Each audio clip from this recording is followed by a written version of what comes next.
Salut les amis, retour sur nos deux représentants en Europa League et que ce soit Nice ou Lyon, les deux matchs se sont terminés par 2-2.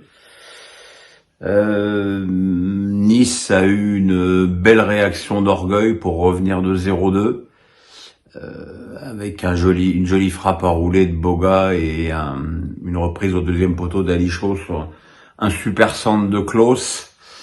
Ça, c'est dans la colonne positive de Nice, mais dans la colonne négative, il y a plus d'une heure où encore une fois les Niçois ont été indignes de représenter qui que ce soit dans une compétition européenne. Pas d'engagement, pas d'intensité, pas d'imagination avec la balle, rien.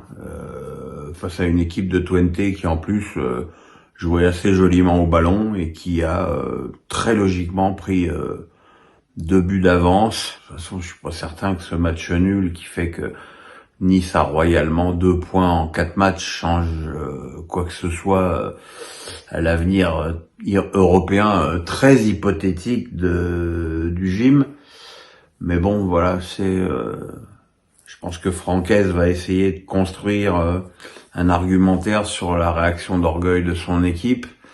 Mais voilà, mais pour qu'il y ait réaction d'orgueil, il a aussi fallu que ce soit un non-match pendant 1 heure.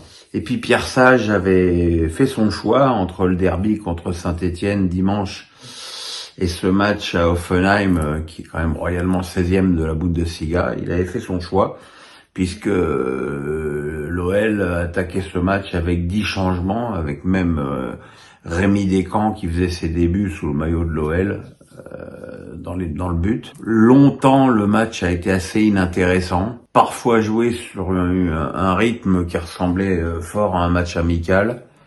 Voilà, pas grand-chose à se mettre sous la dent pendant un long moment, jusqu'à ce que le Français Gendret ouvre le score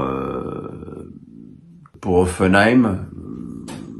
Ça sanctionnait l'apathie lyonnaise depuis le début du match, et le moins qu'on puisse dire, c'est que ceux qui ont débuté la partie n'ont pas marqué des points dans l'esprit de Pierre Sage, qui a évidemment commencé à faire rentrer ses titulaires, ce qui a évidemment changé la donne avec l'égalisation de Lyon sur un but d'Abner consécutif à une bonne action où évidemment Lacazette et Cherki, qui étaient rentrés en cours de match, étaient partie prenante.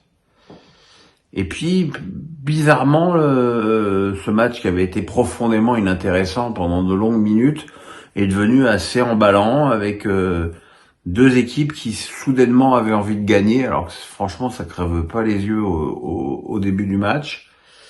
Lyon qui a finalement pris l'avantage dans les arrêts de jeu sur un tir en pivot du gauche de Lacazette, qui pensait avoir offert la victoire à l'OL, mais 1 minute 48 plus tard, Hoffenheim égalisé sur un mauvais renvoi de Maitland-Niles et une bonne reprise au point de pénal.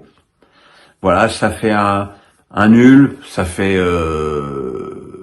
8 points pour... 7 points.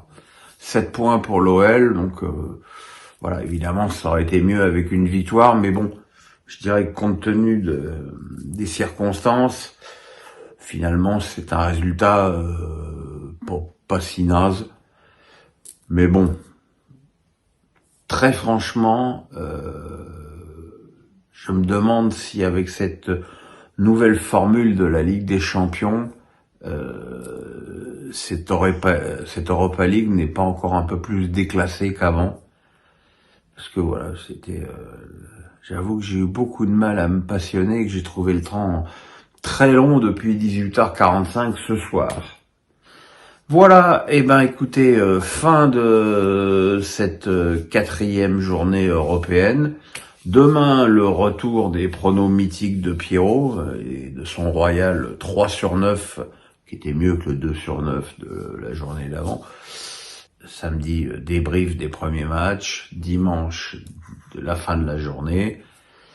Lundi, face à Pierrot. Et après, je pars quelques jours à Strasbourg, mais je vous en dirai plus en temps utile. Voilà, le pouce, la cloche, on s'abonne.